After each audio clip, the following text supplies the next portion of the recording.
السلام علیکم، میں ہوں پارس جہاں زیب۔ کسی دور میں مذہبی یا موسمی تہواروں میں میلے ٹھیلوں اور تماشوں کا اہتمام ہوا کرتا تھا، مگر جب سے اقتدار کے ڈراموں کا ریالٹی شو شروع ہوا ہے، سب میلے اور تماشے ماند پڑ گئے ہیں۔ انٹرٹینمنٹ کی جگہ ٹریجڈی نے لے لی ہے، کیونکہ کروڑوں لوگوں کے مستقبل کا معاملہ ہے۔ اب سب کی نظریں اقتدار کے کھیل کی اگلی قسط پر جمی رہتی ہیں، اس امید پر کہ شاید کچھ بہتری دیکھنے کو ملے۔ گزشتہ کوئی 2-3 ماہ سے کچھ ایسے سرویز جاری ہو رہے تھے جن میں ملک کی معاشی سمت کے بارے میں عوام کی مثبت رائے کو نمایاں کیا گیا، جس سے لوگوں کی امیدیں وہ پھر سے جاگ اٹھیں۔ مزید یہ کہ پاکستانی شہریوں کی بڑی تعداد اب نہ صرف ملک کی مجموعی سمت کو درست سمجھتی ہے، بلکہ معاشی صورتحال میں بہتری کی بھی امید ظاہر کر رہی ہے جناب۔ لیکن دوسری طرف لگتا یہ ہے کہ حکومت نے گویا قسم کھا رکھی ہے کہ عوام اور ایسے تمام سرویز کرنے والوں کو ہر قیمت پہ ہر صورت میں غلط ثابت کرنا ہے، ورنہ کیا آپ بتائیے کہ اس دیدہ دلیری سے ایسا بجٹ پیش کیا جا سکتا تھا جو عوام کے زخموں پر نمک چھڑکنے کے مترادف ہے؟ ویسے بجٹ تو پیش وزیر خزانہ محمد اورنگزیب نے کیا ہے، لیکن ہدایت کاری IMF کی ہے، جو چوائس سے زیادہ مجبوری ہے، کیونکہ بھکاریوں کی بھی کوئی اپنی مرضی تو نہیں ہوتی۔ اس کا اظہار تو آپ کو پتہ ہے کہ خود کئی مرتبہ ہمارے وزیر اعظم شہباز شریف کر چکے ہیں، اور جب مرضی شامل نہیں ہوتی تو پھر وزیر اعظم کا کردار تو صرف ایک مہمان اداکار کا ہی رہ جاتا ہے، جسے وزیر اعظم صاحب بخوبی نبھا بھی رہے ہیں۔ اور اس ڈرامے کی باقی کاسٹ میں حکومت اور اپوزیشن بینچز کے اراکین شامل ہیں۔ حکومتی اراکین نے کان بند کرنے اور اپوزیشن نے بجٹ کی کاپیاں پھاڑنے کی ایکٹنگ کرنی ہوتی ہے، جو ظاہر ہے اس مرتبہ بھی دونوں طرف سے کی گئی، اور یوں یہ سارا ڈرامہ عوام کے سامنے پیش کیا گیا، عوام تک پہنچا، جس کا سبق یہ ہے کہ عوام جیے یا مرے ہوگا وہی جو ہم چاہیں گے، چاہے اس کے لیے ملک کے نظام کو اپ سائڈ ڈاؤن ہی کیوں نہ کرنا پڑے، کیونکہ یہی بہتر ہے اور یہی ریلیف ہے۔ اسے قبول کرو یا بھاڑ میں جاؤ، خاموشی سے گزارا کرو۔ تو اب کسی کو کیا فکر کہ جسے ریلیف بنا کر عوام پر احسان جتانے کی کوشش کی گئی ہے، وہ دراصل ریلیف نہیں بلکہ گولہ بارود بن کر عوام پر گرا ہے۔ ابھی میں یہ گزشتہ روز دیکھ رہی تھی کہ بجٹ کی کابینہ سے منظوری سے پہلے ٹی وی پر اچانک ایک خبر جو ہے وہ فلیش ہوئی کہ سرکاری ملازمین کی تنخواہوں میں 6% اضافہ تجویز کیا گیا ہے۔ اچھا، پھر ساتھ ہی یہ امید دلائی گئی کہ کابینہ کے اجلاس میں وزیر اعظم اس کو 10% تک بڑھا سکتے ہیں، اور پھر ایسا ہی ہوا، بالکل ایسا ہوا۔ وزیر اعظم نے حاتم طائی کی قبر پہ لات ماری اور بجٹ تقریر میں 10% کا اعلان کیا گیا۔ ویسے اگر وزیر اعظم چاہتے نا تو اس اضافے کو 10% سے بڑھا کر 50% بھی کر سکتے تھے، لیکن وہ پھر مجھے یاد آیا کہ مہمان اداکار کا رول تو پورے ڈرامے میں کوئی 4% بھی نہیں ہوتا، اس لیے اگر وزیر اعظم نے ملازمین کی تنخواہوں میں 4% کا اضافہ ایڈ کر کے اسے 10% کیا ہے تو بھائی اس کی تو انہیں پھر داد دینی چاہیے۔ آخر وزیر اعظم نے مہمان اداکار ہوتے ہوئے بھی اپنی کریز سے باہر نکل کر شاٹ کھیلا ہے، لیکن جب میں نے یہ باقی 95% بجٹ دیکھا نا تو پھر پتہ چلا کہ وزیر اعظم نے کریز سے باہر نکل کر خود کو سٹمپ آؤٹ کروا دیا ہے، کیونکہ ملازمین کے لیے 10% اضافے پہ غور و فکر کرنے والی کابینہ کے اخراجات میں وہ سوچ بچار کے بغیر ہی 100% اضافہ کر چکے تھے۔ اس راجنیتی فلم کے دیگر اداکاروں کی تنخواہوں میں یہ کوئی فیبرری میں ہی 188% اضافہ کر دیا گیا تھا، جس کو حکومت اور اپوزیشن کے تمام اراکین پارلیمنٹ نے بڑی خوشی خوشی منظور کیا۔ پھر اس کے بعد یہ مئی میں وزراء کا نمبر آیا، جب ان کی تنخواہوں میں بھی 140% اضافہ کیا گیا، جو پھر تھوڑا بہت وہ بھرم رہ گیا تھا نا بجٹ سے پہلے، وہ بھی ختم ہو گیا۔ بجٹ پیش ہونے سے ابھی یہ چند دن پہلے ہی اسپیکر اور چیئرمین سینٹ کی تنخواہوں میں 500% اضافہ کر دیا گیا۔ اچھا، تو پہلے میں نے سوچا کہ مہنگائی اتنی بڑھ گئی ہے تو چلو اتنا تو اضافہ بنتا ہے، لیکن پھر جب میں نے معلوم کیا تو مجھے پتہ چلا کہ جن لوگوں پر نوازشات کی بارش کی گئی ہے ان کے اٹھائے ہوئے ہر قدم کی قیمت عوام کے ٹیکسوں سے ادا کی جاتی ہے۔ یہ ان کے ایئر ٹکٹس، پیٹرول الاؤنس، رہائش، پروٹوکولز، کچن سٹاف، بھائی پورے کے پورے سیکریٹریٹس ہیں ان کے، جن کا اپنا الگ بجٹ ہوتا ہے۔ یہاں تک کہ علاج معالجے اور ادویات کی فراہمی بھی وہ بھی سرکاری خرچ پر ہی سب ان کا ہوتا ہے۔ ایک ایسے وقت میں جب عوام کو اپنے بچوں کی خوراک اور تعلیم میں ان دونوں میں سے کسی ایک کی چوائس کرنی پڑ رہی ہے، کیا یہ لوگ اضافوں کے مستحق ہیں یا وہ لوگ مستحق ہیں جو ان کی عیاشیوں کی قیمت ادا کرتے ہیں اور اپنے بچوں کے سنہری مستقبل کے خواب دیکھتے ہیں اور یہی کرتے کرتے وہ اس دنیا سے رخصت ہو جاتے ہیں؟ اب آپ دیکھیں کہ یہ ورلڈ بینک کے مطابق 45% پاکستان کی آبادی غربت کی سطح سے نیچے زندگی گزارنے پر مجبور ہے۔ اچھا، ان کا اگر کوئی پیارا خدا نخواستہ بیمار ہو جائے تو جناب جان کے لالے پڑ جاتے ہیں۔ اس لیے نہیں کہ ان کی بیماریاں ناقابل علاج ہوتی ہیں، بلکہ اس لیے کہ ان کے پاس اتنے وسائل نہیں ہوتے کہ معمولی بیماری کا وہ علاج کرا سکے۔ پھر اسی طبقے کے یہ 2.60 کروڑ بچے اسکولوں سے باہر ہیں، لیکن وزیر اعظم کو کیا پرواہ جو وفاقی سطح پر یہ دانش یونیورسٹی کے قیام کا اعلان کر رہے ہیں، کیونکہ اس پر وزیر اعظم کے نام کی تختی لگے گی۔ اس طبقے کے لیے آخر اس حکومت کے پاس یہ BISP کے وظیفے کے علاوہ ہے کیا؟ اور بس یہی جھوٹے وعدے اور ڈرامے۔ اچھا، جہاں پہ سرکاری ملازمین کی تنخواہوں میں یہ اضافہ معمولی سا ہے، وہاں پہ پینشنرز کے لیے بھی ایک انتہائی شرمناک قدم اٹھایا گیا ہے۔ اب وزیر خزانہ نے یہ بتایا ہے کہ شریک حیات کے انتقال کے بعد فیملی پینشن کی مدت 10 سال تک محدود کر دی گئی ہے۔ اب آپ فرض کریں کہ 10 سال کے بعد بھی اگر کسی مرحوم پینشنر کی شریک حیات زندہ رہی تو کیا وہ مٹی چاٹ کر زندہ رہے گی یا بھیک مانگے گی؟ جس طرح آپ لوگ دنیا میں اپنے علل تللوں کے لیے کشکول لیے پھرتے ہیں، کیا آپ کو نہیں پتا کہ ایسے شخص کو بڑھاپے میں ادویات کی زیادہ ضرورت پڑتی ہے اور ان کے جو دیگر اخراجات ہیں وہ الگ سے ہوتے ہیں؟ کیا آسمان سے ان کے لیے من و سلوہ اترے گا جو اس ریاست نے ان کی ذمہ داری اٹھانے سے بالکل انکار کر دیا ہے؟ آپ نے کیا سوچ کر یہ اعلان کیا؟ کوئی شرم، کوئی غیرت بچی ہے آپ حکمرانوں میں؟ نہیں بچی ہے۔ باتیں ریاست طیبہ والی ہیں اور عمل آپ کے فرعونوں والے ہیں۔ کیا آپ نے بوڑھا نہیں ہونا؟ آپ لوگ تو خود اپنی عمر کی ایکسپائری پر ہی ہیں نا؟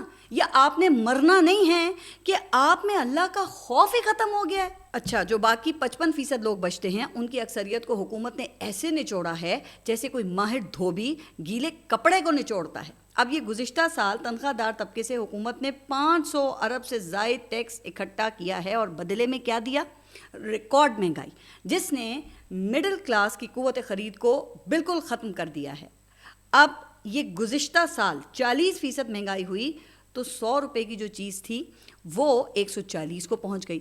اب اس سال 6% مزید مہنگائی سے وہ 150 کی ہو چکی ہے، مگر جناب جو آمدنی ہے وہ وہیں کی وہیں ہے۔ لیکن ٹیکس لینے کی باری آتی ہے تو تنخواہ دار طبقے سے ایکسپورٹرز اور ٹریڈرز کے دیے ہوئے کل ٹیکس سے بھی 5 گنا زیادہ ٹیکس لیا گیا ہے، کیونکہ اس طبقے کی کوئی سنوائی جو نہیں ہے۔ جبکہ آپ کو پتا ہے کہ ٹریڈرز نون لیگ کے ووٹر اور سپورٹر ہیں۔ اب مفتاح اسماعیل ان ٹریڈرز کو ٹیکس نیٹ میں لانے کی آرزو لیے جاب سے فارغ ہو گئے۔ موجودہ وزیر خزانہ نے بھی اب یہ تاجر دوست اسکیمز اور کئی دیگر حربے استعمال کیے، لیکن وہ ناکام رہے۔ اب اس کمی کو پورا کرنے کے لیے مڈل کلاس پر ایک اور بوم گرانے کی تیاری ہے۔ پیٹرولیم لیوی کو 80 روپے سے بڑھا کر 100 روپے فی لیٹر اور 2.5 روپے فی لیٹر کاربن لیوی عائد کرنے کی تجویز ہے، جس سے مڈل کلاس کی قوت خرید وہ مزید کم ہو جائے گی۔ اور صرف یہیں پر بریک نہیں لگائی ہے، بلکہ یہ منصوبہ بھی پیش کیا گیا ہے کہ ڈیجیٹل اکانومی کے فروغ کے لیے کیش کے ذریعے خریداری کرنے والوں کو پیٹرول مزید 2 روپے مہنگا ملے گا۔ اب اس کیٹیگری میں تو آپ کو پتہ ہے کہ پھر وہی لوگ آئیں گے نا کہ جن کے پاس کریڈٹ کارڈ یا ڈیبٹ کارڈ نہیں ہوگا۔ ظاہر ہے کہ اس میں زیادہ تر پھر لوور مڈل کلاس یا غریب طبقے سے تعلق رکھنے والے ہی آئیں گے۔ اب مثال کے طور پہ جیسے کہ بائکیا یا پھر ٹیکسی چلانے والا۔ اب سوال یہ پیدا ہوتا ہے کہ کیا عوام کو الٹی چھری سے ذبح کرنے کے بعد بھی اس ملک کی معیشت کو کوئی فائدہ ہوگا یا نہیں؟ جس کا اسٹریٹ جواب ہے بالکل نہیں۔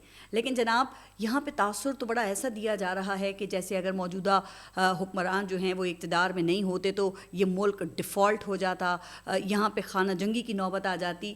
اور اب موجودہ حکومت کی بدولت مستحکم معیشت کا راکٹ لانچنگ پیڈ تیار کھڑا ہے، صرف تیلی لگانے کی دیر ہے، جس کے بعد پھر چھپڑ پھاڑ ترقی کا سفر شروع ہو جائے گا۔ دودھ اور شہد کی نہریں بہنے لگیں گی یہاں۔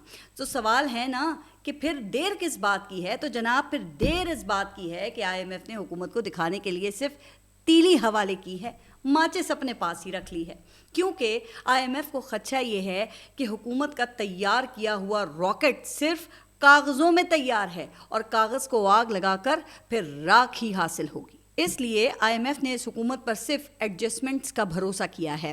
اب IMF نے ٹارگٹس اور شرائط کا ایک ایسا دائرہ کھینچا ہوا ہے جس کے اندر رہتے ہوئے حکمران طبقے کے پاس اتنا ہی اختیار ہے کہ وہ ایک اکاؤنٹ سے رقم نکال کر دوسرے اکاؤنٹ میں ڈال سکتی ہے، جس سے اوور آل بیلنس شیٹ پر فرق نہ پڑے۔ جو حکومت نے بڑی ہی مہارت سے کیا ہے، اپنے اخراجات بڑھا دیے اور عوام کو آمدنی بڑھانے کا ذریعہ بنا دیا ہے۔ اب اس حکومت کی اپنی کارکردگی کیا ہے؟ تو اس کا اندازہ ذرا آپ اس بات سے لگائیں کہ ہر سال بجٹ سے پہلے ایک اقتصادی سروے جاری ہوتا ہے جس میں گزشتہ بجٹ کے اہداف کے مقابلے میں حکومت کی کارکردگی بتائی جاتی ہے۔ اب 9 جون کو وزیر خزانہ نے جو اقتصادی سروے پیش کیا ہے اس میں حکومت کوئی بھی ٹارگٹ، کوئی بھی ہدف اپنا حاصل نہیں کر سکی ہے۔ معاشی گروتھ کا ٹارگٹ 3.6% رکھا تھا اور حاصل کتنا ہوا؟ 2.7%۔ اچھا، جو سابق وزیر خزانہ مفتاح اسماعیل ہیں ان کے مطابق یہ بھی جعلی ہے، یعنی کہ جو گروتھ دکھائی گئی ہے اصل میں اتنی بھی نہیں ہوئی ہے۔ چلیں اس کو بھی درست مان لیتے ہیں۔ تو اقتصادی سروے کے مطابق ملک میں آبادی بڑھنے کی رفتار 2.55% ہے، یعنی کہ معاشی گروتھ اور آبادی کے بڑھنے کی رفتار وہ برابر ہے، جس کا مطلب یہ ہے کہ اس جعلی فگر کے ساتھ بھی حقیقی گروتھ وہ 0 ہے۔ اچھا، اب یہ کہا جا رہا ہے کہ اگلے سال 4.2% کے حساب سے گروتھ کریں گے۔ اچھا جی، تو وہ کیسے کریں گے؟ زراعت کی بنیاد پر کریں گے۔ آئیے اب ذرا آپ زراعت کی بھی سن لیں کہ وہاں پہ کیا تباہی مچی ہوئی ہے اور معلوم نہیں کہ اگلے سال کا ہدف کس بنیاد پر رکھا گیا ہے۔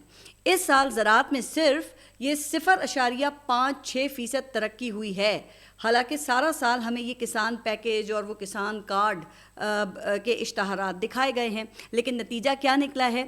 یہ تمام بڑی فصلیں بشمول گندم اور مکئی، کاٹن اور چاول کی پیداوار میں نمایاں کمی ہوئی ہے۔ کیوں؟ کیونکہ کسان کو اس کی محنت کا صلہ جو نہیں ملا ہے۔ کسان گزشتہ سال سے رو پیٹ رہے تھے، احتجاج کر رہے تھے، لیکن کسی نے ان کی ایک نہیں سنی۔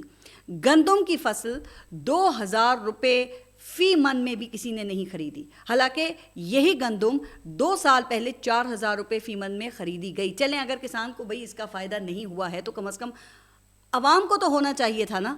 تو کیا آٹے کی قیمت آدھی ہوئی؟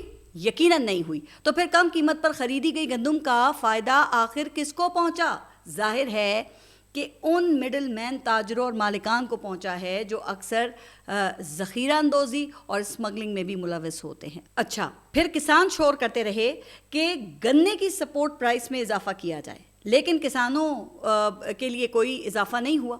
پھر جب فصل کسانوں سے اٹھا لی گئی تو اچانک سے پھر چینی کی قیمتوں میں 20% اضافہ ہو گیا، جس سے 65 ارب روپے شوگر ملز مالکان کی جیب میں گئے۔ تو اب یہ شوگر ملز کس کس کی ہیں یہ کوئی راز نہیں ہے، سبھی جانتے ہیں کہ یہ اکثریت حکمران طبقے کی ہے۔ اس کے بعد بھی اگر کوئی یہ سمجھتا ہے کہ زراعت میں ترقی ہوگی تو پھر وہ احمقوں کی جنت میں ہی رہتا ہے۔ لیکن زراعت میں یہ معمولی ترقی دکھانے کے لیے روایتی فلم چلائی گئی کہ یہ واردات اتنی بار ریپیٹ ہو چکی ہے، اتنی بار ریپیٹ ہوئی ہے کہ اب معمول کی کارروائی لگتی ہے۔ اچھا، ہوتا کچھ یوں ہے کہ زرعی ترقی کی شرح میں ہیر پھیر کرنے کے لیے لائف سٹاک کے نمبرز کو اوپر نیچے کیا جاتا ہے، اور اس بار بھی ایسا ہی ہوا ہے۔ اقتصادی سروے میں کہا گیا ہے کہ ملک میں بھینسوں کی تعداد میں 14 لاکھ، بھیڑوں کی تعداد میں 4 لاکھ، گھوڑوں کی تعداد میں 1,000 اور گدھوں کی تعداد میں 1 لاکھ کا اضافہ ہوا ہے، جس کی وجہ سے فصلوں کی نیگیٹو گروتھ جو ہے اس کا اثر کم ہوا ہے اور اوور آل زرعی شعبے میں 0.56% کی ترقی ہوئی ہے۔ ٹھیک ہے، اب مویشیوں اور گدھوں کی تعداد میں اضافہ ضرور ہوا ہوگا، لیکن کم از کم آپ یہ 24 کروڑ عوام کو تو گدھا نہ سمجھیں۔ ویسے کیا فائنانس منسٹری نے کبھی یہ بتایا ہے کہ لائف سٹاک کی تعداد کے تعین کا کیا سائنسی طریقہ کار اختیار کیا جاتا ہے؟ کیا وجہ ہے کہ ملک میں بھیڑوں، بکریوں، گھوڑوں اور گدھوں کی تعداد کا ایگزیکٹ تعین ہو جاتا ہے، لیکن یہ فائنانس منسٹری گزشتہ 3 سال سے لیبر سروے نہیں کر سکی جس سے بے روزگاری کی ایگزیکٹ شرح کا تعین ہو سکے. شاید اس کی کبھی ضرورت ہی محسوس نہیں کی گئی ہو. اگر بے روزگاروں کی تعداد کا پتہ چل جاتا تو حکومت کیا منہ دکھاتی, اور اگر یہ حکومت مویشیوں کی تعداد نہ بڑھاتی تو زراعت کے شعبے کی منفی گروتھ وہ کیسے کور ہوتی. ویسے کتنے شرم کی بات ہے کہ یہ 2022 کے بعد سے ملک میں کوئی لیبر فورس سروے نہیں ہوا, جبکہ ہر سال 25 لاکھ لوگ جاب مارکیٹ میں انٹر ہوتے ہیں. اگر حکومت کی اپنی دی ہوئی یہ گروتھ فگر کو آپ سامنے رکھیں تو پھر ماہرین کے مطابق 2.5% کی گروتھ صرف 5 لاکھ نئی جابز پیدا کر سکتی ہے. باقی 20 لاکھ وہ کہاں جاتے ہیں؟ تو اس سے حکومت کو کوئی سروکار نہیں ہے. اور ہو بھی کیسے؟ اب یہ اقتصادی سروے میں بڑے فخر کے ساتھ یہ بتایا گیا ہے کہ 2024 میں 7 لاکھ سے زائد ورکرز کو بیرون ملک جاب کے لیے رجسٹر کیا گیا. 65 نئے اوورسیز امپلائمنٹ پروموٹرز کو لائسنس ایشو کیے گئے. آپ ذرا حکومتی سوچ کا اندازہ تو کریں کہ ملازمت کے لیے باہر جانے والوں کو اپنی کارکردگی کے طور پہ یہ پیش کر رہے ہیں, کیونکہ ملک میں ایسے ٹیلنٹ کے لیے مواقع جو نہیں ہیں, اور باہر سے ان کی بھیجی ہوئی 38 ارب ڈالر کی ریمیٹنسز سے یہ ملک چلتا ہے. لیکن کسی نے یہ نہیں سوچا کہ ان ہنر مند پاکستانیوں کو اگر ملک میں مواقع ملتے تو یہ معیشت کو کئی 100 ارب ڈالر کا فائدہ پہنچا سکتے تھے. لیکن کیا کریں, حکومت اسے برین ڈرین کے بجائے برین گرین سمجھتی ہے. اور کیوں نہ سمجھے, ان کی بھیجی ہوئی رقم سے ملک جو چل رہا ہے تو پھر محنت کرنے کی کیا ضرورت ہے. وزیر اعظم شہباز شریف کا یہ تیسرا بجٹ ہے. اقتدار میں آتے ہی وزیر اعظم نے ایک SIFC بنائی تھی جس کے ذمہ ملک میں سرمایہ کاری کا فروغ تھا. اس کے لیے زراعت, مائننگ, IT اور سیاحت کے شعبوں کی نشاندہی کی گئی تھی. پھر گزشتہ سال بڑے فن فیئر سے اڑان پاکستان پروگرام کا اعلان ہوا. بڑے بڑے دعوے کیے گئے کہ ملک کی ایکسپورٹس ڈبل ہو جائیں گی, دوست ممالک سرمایہ کاری کریں گے, یہ ہو جائے گا اور وہ ہو جائے گا. ویسے کیا وزیر اعظم صاحب یہ بتانا پسند کریں گے کہ اب تک ان منصوبوں پر کیا پیش رفت ہوئی ہے؟ کیا اس سے عوام کو بے وقوف بنایا گیا؟ کیونکہ زراعت کا حال تو میں نے ابھی پہلے ہی آپ کو بتا دیا ہے. آئیے آپ ذرا مائننگ کا بھی سن لیں. اب اقتصادی سروے میں خود حکومت تسلیم کر رہی ہے کہ مائننگ کا شعبہ ایک سال میں 3.4% سکڑ گیا ہے. اس سے پچھلے سال مائننگ میں 4% کی کمی ہوئی تھی. بیرونی سرمایہ کاری کی بھی اگر بات کر لیں تو اس حکومت کے پہلے 9 ماہ میں بیرونی سرمایہ کاری میں 19% کمی ہوئی ہے. تیسرا آئیڈینٹیفائڈ سیکٹر IT کا تھا جس کی 3 ارب ڈالر کی ایکسپورٹس پر خوب جشن منایا جاتا ہے. حالانکہ یہ فگر آج سے یہ کوئی 3 سال پہلے حاصل ہو گئی تھی. IT میں ویسے ہمارا مقابلہ جو ہے وہ 3 سال پہلے کی حکومت سے نہیں ہے بلکہ انڈیا سے ہے. انڈیا کی آبادی ہم سے 6 گنا زیادہ ہے اور ان کی معیشت وہ 10 گنا بڑی ہے. اب انڈیا کی IT ایکسپورٹس 200 ارب ڈالر ہیں. اگر انڈیا سے معیشت کا موازنہ کریں تو پاکستان کی IT ایکسپورٹس وہ 20 ارب ڈالر ہونی چاہیے, اور اگر آبادی کا تناسب دیکھیں تو انڈیا کے مقابلے میں ہماری IT ایکسپورٹس 33 ارب ڈالر ہونی چاہیے. اب آپ ذرا خود سوچیں کہ کیا 3 ارب ڈالر پر ان کا چھلانگے لگانا بنتا ہے؟ موجودہ حالات میں ملک کے IT کے ماہرین کی اکثریت وہ بیرون ملک جانے کو ترجیح دیتی ہے. کیوں ترجیح دیتی ہے؟ کیونکہ یہاں نہ ان کو انٹرنیٹ کی کوئی گارنٹی ہے اور پھر جو ہائی ٹیکسز ہیں وہ کھا جاتے ہیں. ملک کے اندر کام کرنے والی جو IT کمپنیز ہیں ان پر ٹیکس ہے, اور جو باہر کی کمپنیاں یہاں سے کام لیتی ہیں ان کو ٹیکس کی چھوٹ حاصل ہے.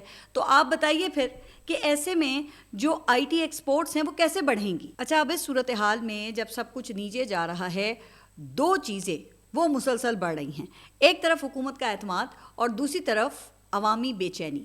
حکومتی اعتماد بڑھنے کی وجہ اگر کارکردگی ہوتی نا تو یقیناً اس پر پھر کوئی اعتراض نہیں ہوتا. لیکن افسوس کے ساتھ یہ کہنا پڑتا ہے کہ اس کی بظاہر بڑی وجہ حکومت کو حاصل طاقت کے مرکز کی گارنٹی ہے, جس کی بنیاد پر آئین اور قانون میں ایسی تبدیلیاں کر دی گئی ہیں کہ جب تک یہ ضمانت ختم نہیں ہوتی اس وقت تک حکومت کی اکاؤنٹیبلٹی مشکل ضرور ہوگی.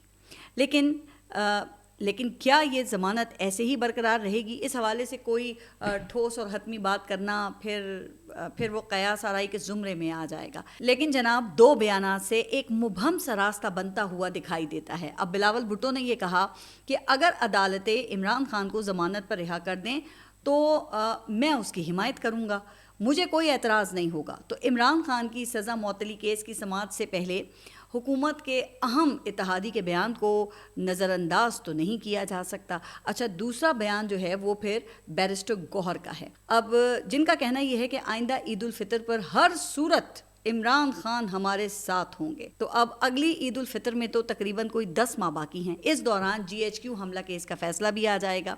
اب یہ تو صرف اسی صورت میں ممکن ہے جب عمران خان کی یہ القادر کیس میں سزا معطل ہو جائے اور اس کے ساتھ ساتھ GHQ کیس میں بریت ہو، یا کم از کم اتنی سزا ہو جتنی کہ وہ پہلے ہی کاٹ چکے ہیں.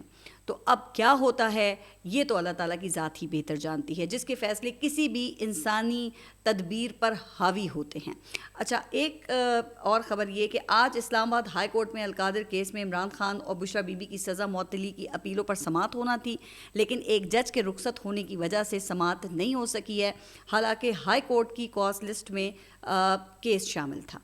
اب آئندہ پیشی جولائی میں ہوگی، اور اس سے تو پھر بیرسٹر گوہر کا یہ اندازہ اس حد تک درست ثابت ہوتا ہے کہ عمران خان کو ریلیف کے لیے کم از کم اگلی عید الفطر تک کا وقت لگ سکتا ہے. لیکن کیا اگلے 10 ماہ میں عمران خان کی رہائی کی بات حقیقت کا روپ دھار سکتی ہے، یا یہ بھی ٹرک کی بتی ہی ہے؟ اب یہ آپ نے ہمیں پھر اپنے کامنٹس میں بتانا ہے. اپنا بہت خیال رکھیے، اور اگلے ولاگ تک کے لیے اللہ حافظ.